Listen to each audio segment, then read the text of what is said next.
Ang daming nagtatanong Soy sa comment section ko, even nagpi-PM sa akin, ano daw masasabi ko sa TPC versus Pio Balbuena issue. Alam nyo, pinanood ko yung video ni TPC para mas makapag-komento tayo ng maayos. Masasabi ko, may punto naman. At medyo may some na statement lang siya na binitawan na pwedeng maramdaman ni Pio na inaatake yung brand niya. Pwede. Pero, honest review kasi yon. Okay? Kaya nga lang, ang nakakairita lang sa Pilipinas ngayon, lalo na sa mga influencer na urat kay Pio, hindi ko gets, hindi ko maintindihan kung saan nanggagaling yung inis ninyo. Ano naman kung nagbebenta ng overpriced na cup yung tao? Ano naman? Ako kasi ang mindset ko, mga Soy ko, hanggat maaari, nire-respeto ko yung hassle.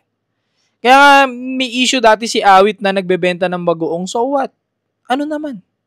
Pinagkakakitaan ng tao yan di ba? Ano naman kung nagbenta siya ng bagoong? Ano naman kung dati kang mayaman at nagbenta ka ngayon ng binibenta ng mga average na tao? Ano ngayon? Hassle is hassle. Ako, mataas ang respeto ko sa mga taong nag-hassle. Kahit overpriced niya pa binibenta yan, I don't give a shit. Kasi ang mamomroblema dyan, yung consumer, hindi dapat ikaw. Hindi naman pala ikaw yung target market, bakit parang sapul na sapul ka? Diba, hindi ka naman bibili, proceed. Diba, kasi may Gucci, may Louis Vuitton na napakamahal din naman, hindi naman nagbe-benefit yung Pilipinas kahit pa paano, diba? Mas gusto ko na Pilipino na lang. Pilipino na lang din. Ang kumita, no, ang mag-business. Maganda nga yan, tularan nyo si Pio, diba, na nakapagtayo ng empire. 'Di ba? Kung overpriced, so what? Consumer ang bumibili, consumer nagde-demand, wala tayong magagawa. Pinapatok siya, 'di ba? Sa kasino ba kayo para mag-decide, 'di ba, kung ano dapat yung mahal o hindi na produkto? Magde-decide lang 'yan yung may-ari at yung consumer na bibili, 'di ba? Yung supply and demand lang naman lagi maglalaro 'yan. So wala naman tayong magagawa. And also, mas nakakatuwa talaga makita na Pilipino yung nag-hassle ng mga ganong mahal na bagay kaysa naman sa mga ibang lahi. Ayoko ng ganon. Gusto ko kapwa Pilipino na lang din. Pero nagigets ko yung point ni TPC para sabihin na wag nyo i-glorify yung tambay. Kaso dun niya nabuo yung brand niya, diba? Alam mo yan, matalino ka TPC para hindi maintindihan ito.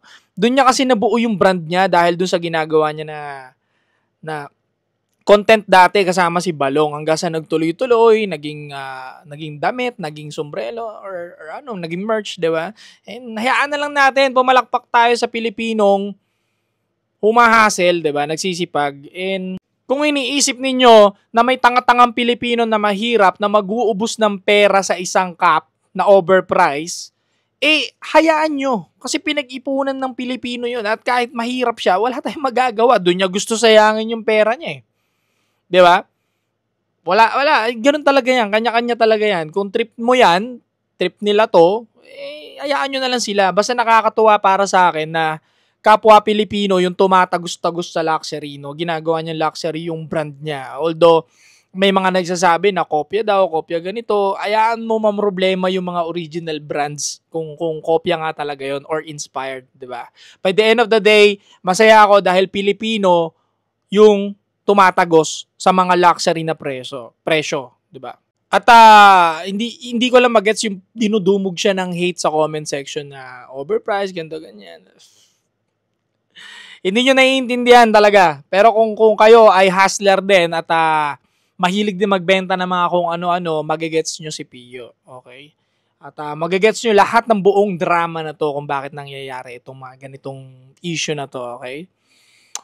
Yan lang naman. Tapos mamaya malaman-laman natin, ito lang naman, what if lang naman to. Malaman natin, maya-maya, lahat pala sila magtotropa sa taas. Halimbawa lang naman, di ba? Pampraning lang naman, Magtotropa pala silang lahat. Nag-usap-usap lang, painitin yung sombrero ni Pio. Tirahin nyo to para uminit. Ganyan. Hanggang sa na-hype nga.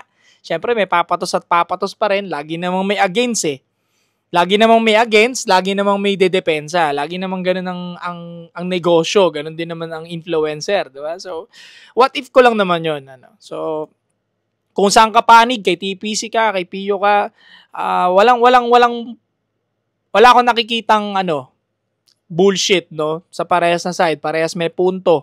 Kaya nga lang, mas mataas respeto ko sa mga Pilipinong tumatagos papuntang luxury na ng presyo yung mga merch nila kasi hindi madaling gawin yun. Kahit pa sabihin mong napakalupit ng design mo, napakalupit ng gamit mo, at gusto mong gawing itong 200,000 per pieces, kung hindi nga tinatagos ng consumer, wala kang magagawa. So para mapatagos mo yon at mabenta mo ng halos kadikit na ng mga luxury na damit at ibang mga brand sa ibang bansa, napakalupit mo. Napakagaling mo. Talent yan, skills yan. Okay? So lahat tayo sana matutong magnegosyo, magbenta dahil napakaganda niyan sa ating bansa. Okay? Stay cold.